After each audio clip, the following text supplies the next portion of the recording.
சங்கீதம் 22வது அதிகாரம். என் தேவனே, என் தேவனே, ஏன் என்னை கைவிட்டீர்?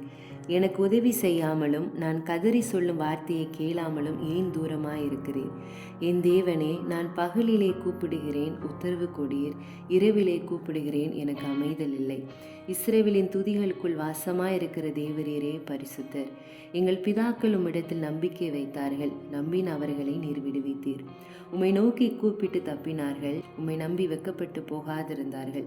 நானோ ஒரு புழு, மனுஷன் அல்ல, மனுஷரால் நிந்திக்கப்பட்டும் ஜனங்களால் அவமதிக்கப்பட்டும் இருக்கிறேன். என்னை பார்க்கிறவர்கள் எல்லாரும் என்னை பரியாசம் பண்ணி உதட்டை பிதுக்கி தலையை துலுக்கி, கர்த்தர் மேல் நம்பிக்கையாயிருந்தானே, அவர் இவனை விடுவிக்கட்டும், இவன் மேல் பிரியமாயிருந்தாரே, இப்பொழுது இவனை மீட்டு விடட்டும் என்கிறார்கள். நீரே என்னை கற்பத்திலிருந்து எடுத்தவர், என் தாயின் முளைப்பாலை நான் உண்ணுகையில் என்னை உம்முடைய பேரில் நம்பிக்கையாயிருக்க பண்ணினீர். கற்பத்தில் இருந்து வெளிப்பட்ட போதே உமது சார்பில் விழுந்தேன். நான் என் தாயின் வயிற்றில் இருந்தது முதல் நீர் என் தேவனாயிருக்கிறீர். என்னை விட்டு தூரமாகாதேயும், ஆபத்து கிட்டி இருக்கிறது, சகாயரும் இல்லை. அநேகம் காளைகள் என்னை சூழ்ந்திருக்கிறது, பாசாந்தேசத்து பலத்த எருதுகள் என்னை வளைத்து கொண்டது. பீறி கெச்சிக்கிற சிங்கத்தை போல் என் மேல் தங்கள் வாயை திறக்கிறார்கள். தண்ணீரை போல ஊற்றுண்டேன், என் எலும்புகள் எல்லாம் கட்டுவிட்டது. என் இருதயம் மெழுகு போலாகி என் குடல்களின் நடுவே உருகிற்று.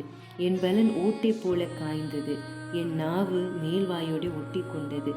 என்னை மரணத்தூளிலே போடுகிறீர்.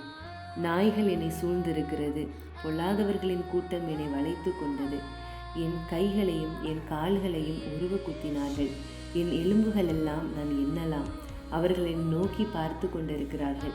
என் வஸ்திரங்களை தங்களுக்குள்ளே பங்கிட்டு என் உடையின் பேரில் சீட்டு போடுகிறார்கள். ஆனாலும் கர்த்தாவே, நீர் எனக்கு தூரமாகாதேயும். என் பலனே, எனக்கு சகாயம் பண்ண தீவிரித்து கொள்ளும். என் ஆத்துமாவை பட்டயத்திற்கும் எனக்கு அருமையானதை நாய்களின் துஷ்டத்தனத்திற்கும் தப்புவியும். என்னை சிங்கத்தின் வாயிலிருந்து இரட்சியும். நான் காண்டாமிருகத்தின் கொம்புகளில் இருக்கும்போது எனக்கு செவி கொடுத்தருளினீர். உம்முடைய நாமத்தை என் சகோதரருக்கு அறிவித்து சபை நடுவில் உம்மை துதிப்பேன். கர்த்தருக்கு பயப்படுகிறவர்களே, அவரை துதியுங்கள். யாக்கோபின் சந்ததியாரே, நீங்கள் எல்லாரும் அவரை கனம் பண்ணுங்கள். இஸ்ரவேலின் பரிசுத்தரே, நீங்கள் எல்லாரும் அவர் பேரில் பயபக்தியாயிருங்கள். உபத்திரவப்பட்டவனுடைய உபத்திரவத்தை அவர் அற்பமாய் எண்ணாமலும் அருவருக்காமலும் தம்முடைய முகத்தை அவனுக்கு மறைக்காமலும் இருந்து தம்மை நோக்கி அவன் கூப்பிடுகையில் அவனை கேட்டருளினார். மகா சபையிலே நான் உம்மை துதிப்பேன். அவருக்கு பயப்படுகிறவர்களுக்கு முன்பாக என் பொருத்தனைகளை செலுத்துவேன். சாந்த குணம் உள்ளவர்கள் புசித்து திருப்தி அடைவார்கள். கர்த்தரை தேடுகிறவர்கள் அவரை துதிப்பார்கள். உங்கள் இருதயம் என்றென்றைக்கு வாழும். பூமியின் எல்லையெல்லாம் நினைவு கூர்ந்து கர்த்தரிடத்தில் திரும்பும். ஜாதிகளுடைய சந்ததிகள் எல்லாம் உமது சமூகத்தில் தொழுது கொள்ளும்.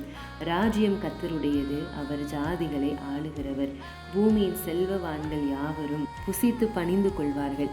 புழுதியில் இறங்குகிறவர்கள் யாவரும் அவருக்கு முன்பாக வணங்குவார்கள். ஒருவனும் தன் ஆத்துமா அழியாதபடி அதை காக்கக்கூடாதே. ஒரு சந்ததி அவரை சேவிக்கும், தலைமுறை தலைமுறையாக அது ஆண்டவருடைய சந்ததி எனப்படும். அவர்கள் வந்து அவரே இவைகளை செய்தார் என்று பிறகே போகிற ஜனங்களுக்கு அவருடைய நீதி அறிவிப்பார்கள்.